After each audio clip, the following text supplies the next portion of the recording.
Action figure reboots. Sponsored by Pearson Art. Hello, and welcome back. Today we're looking at a $6 million man, released by Kenner Toys in 1975. This line only lasted a few years, but its output was pretty impressive.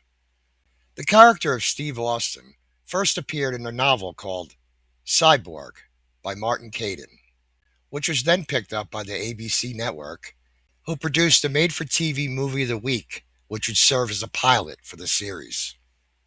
The story went like this. Steve Austin was an astronaut testing a new rocket, but there was a malfunction and the rocket crashed. He survived, but he lost his left eye, his right arm, and both legs. Very bad.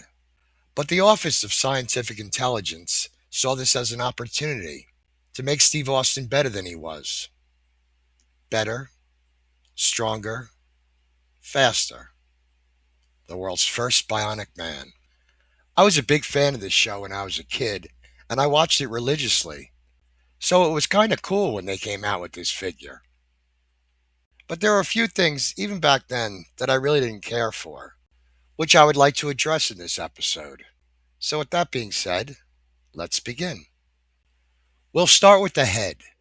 It always bugged me that Kenner took a pretty good head sculpt, especially for its time, and kind of ruined it with a feature that really didn't work. What you had to do was look through the hole in the back of Steve Austin's head, and it would give you a forced perspective. Like I said, it really didn't work very well, and if the figure ever got wet or anything, that lens would fog up, and there was really no way to fix it. I'm sure there are solutions that they use today if you're restoring one of these, but when you're a kid, you don't know that. You just know that it doesn't work anymore. When Hasbro made their $6 million man knockoff, Mike Powers' Atomic Man, they did something a little bit different that I think might have been a better way to go. He had an eye that lit up when you pressed a button on his chest. I guess it was supposed to be like Morse code or something. So that could have been an option. But doing that would have required you to put batteries in the back of the chest, which really would have been impossible because of the other feature that this figure had. And that would be his bionic power arm. Each figure came with an engine block as an accessory, and that's what the figure held while you used the power arm. The way it worked was you had to turn Steve Austin's head to the right and push a button in the back, which would lift the arm and the engine. The amount of engineering that went into this feature is a little unreal. I don't think it was a bad idea. I just think it could have been executed a little bit better. It's the button really that's the problem. As you could see, this button sticks out pretty far, and everything that they made for this figure had to accommodate that. When they made his rocket ship / operating table, they had to make space for it. All his clothes had to have a slit in the back that didn't always line up. And even though the packaging would suggest otherwise, he really couldn't sit in chairs. So that was my only beef with it. If they would have made something that was more flush with the body, I think that would have been a lot better. As for the arm itself, I actually like the way this looks. I always thought these bionic chips looked pretty cool. But Kenner encased it in this flesh-colored material that was supposed to be his skin.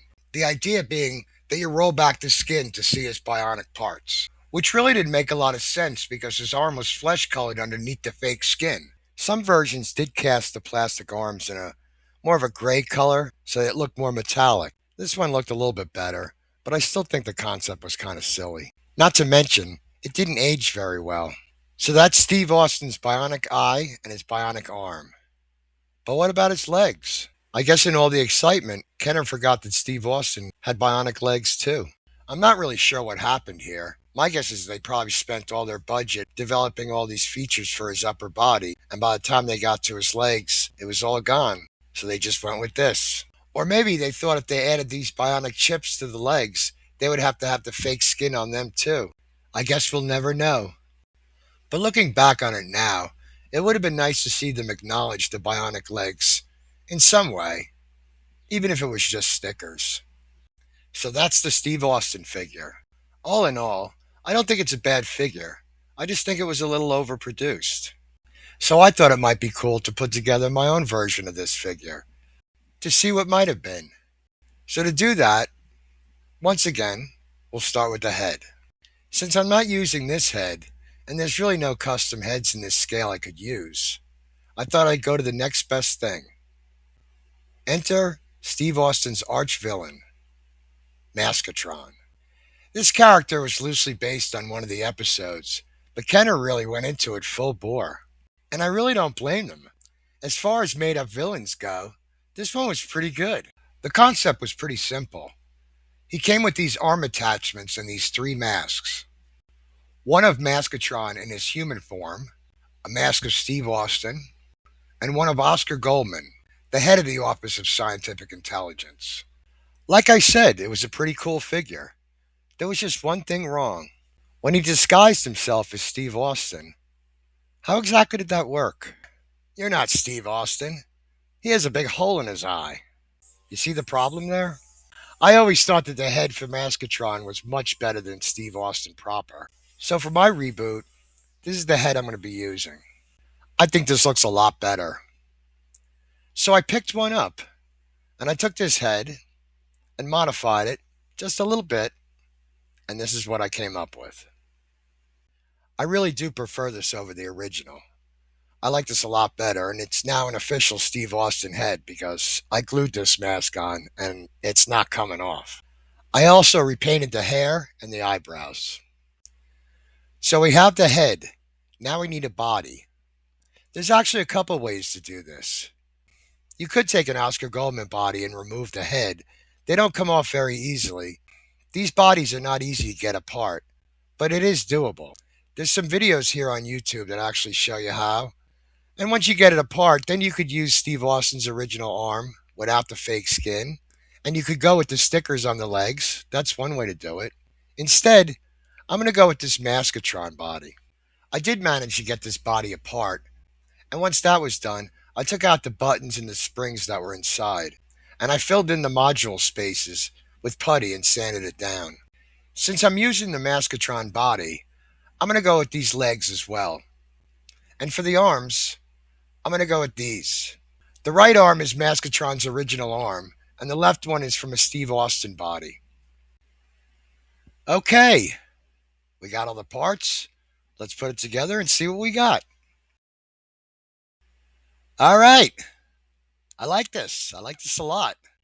I didn't pick any suit for him to wear because I wanted to show this figure in its purest form. And I don't know if I'm done with this line yet.